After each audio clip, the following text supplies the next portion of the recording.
Welcome, everybody. Dan has purchased the Work Hacks book. I thought I'd get his impressions of it today.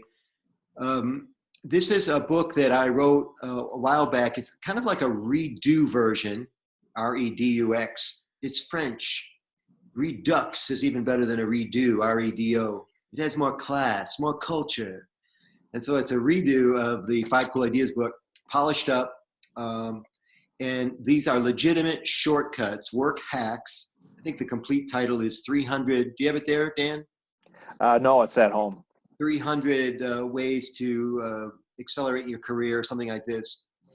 And Dan and I were just chatting that it's an interesting book because it's you don't have to read it from front to back. It's not like it has a beginning, a middle, and an end.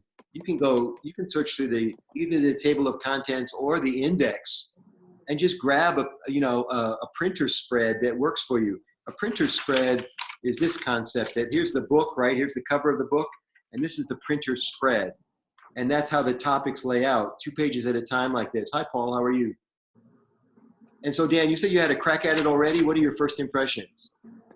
It's going to be a lot to absorb, but right away in the front of the book, you advise people to do it in small bits for retention purposes. And I can see that I'm just going to have to decide what area I want to take on and work on absorbing that before I move on into the book.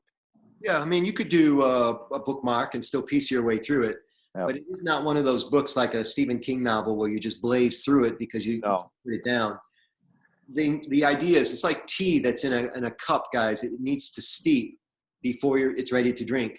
And the same thing with these ideas. They need to kind of swim around in your head because you got to make them your own, apply it to your own culture, and moving quickly from one topic to the next. It'll just breeze past you too quickly for you to actually put them into motion.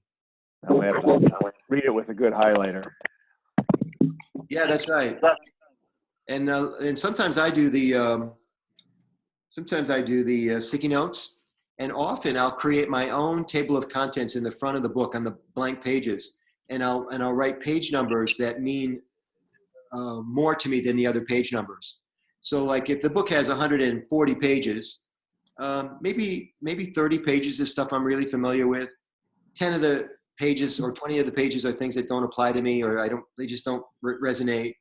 But there may be 10, 12, 15, 16, 18 topics or 50 pages that I want to note. Maybe I want to come back and get them for speech content or presentation content or blog content, or I want to share them with particular clients. This happens to me all the time. And I'll create in one of those blank pages, I'll do it this way. This is the cover. In one of those blank pages on the inside, I just create my own table of contents. It's pretty cool. Then I can photocopy that from the book itself and stuff that into the book as a bookmark or as a guide as I work through it a second time. These are my techniques for getting stuff to stick in my pea brain. Hi, Paul. Hey, Mike. How you doing? Doing good. Long time no see, baby. Yeah, I know. I got catching up to do this weekend. That's okay.